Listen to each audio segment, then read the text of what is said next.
गुरु द्रोणाचार्य पांडवों और कौरवों के गुरु थे।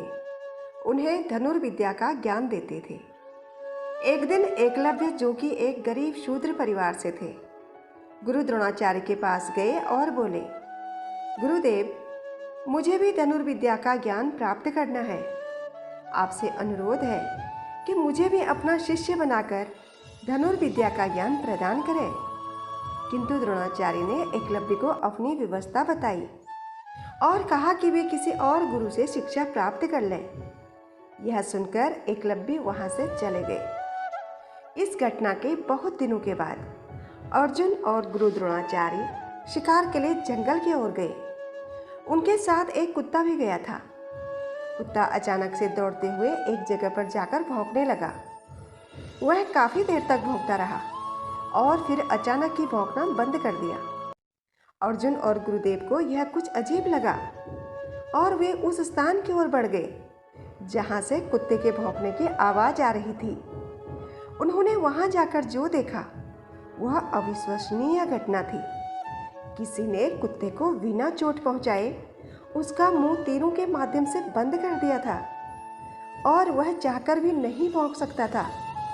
ये देखकर गुरु द्रोणाचार्य चौंक गए और सोचने लगे कि इतनी कुशलता से तीर चलाने का ज्ञान तो मैंने मेरे प्रिय शिष्य अर्जुन को भी नहीं दिया है, और ना ही ऐसे भेदने वाला ज्ञान मेरे अलावा यहाँ कोई और जानता है। तो फिर ऐसी अविश्वसनीय घटना घटी कैसे? तभी सामने से एकलव्य हाथ में तीर कमान पकड़े आ रहा था। ये देखकर गुरुदेव और भी चौंक गए। द्रोणाचार्य ने एकलव्य से पूछा, बेटा, तुमने ये सब कैसे कर दिखाया?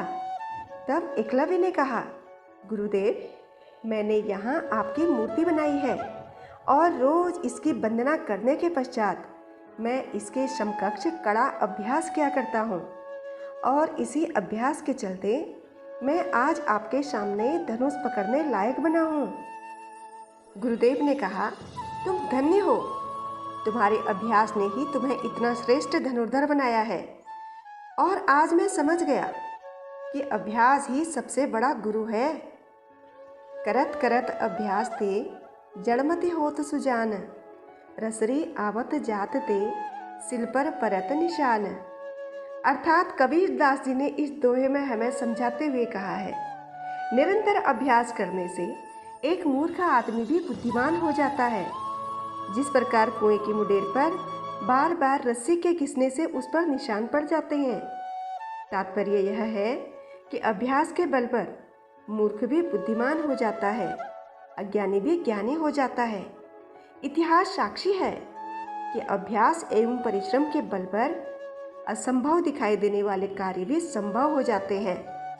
ऋषि मुनियों की सिद्धियाँ, वैज्ञानिकों के आविष्कार, राजाओं की विजय गाथाएं, सब इसी का प्रमाण है।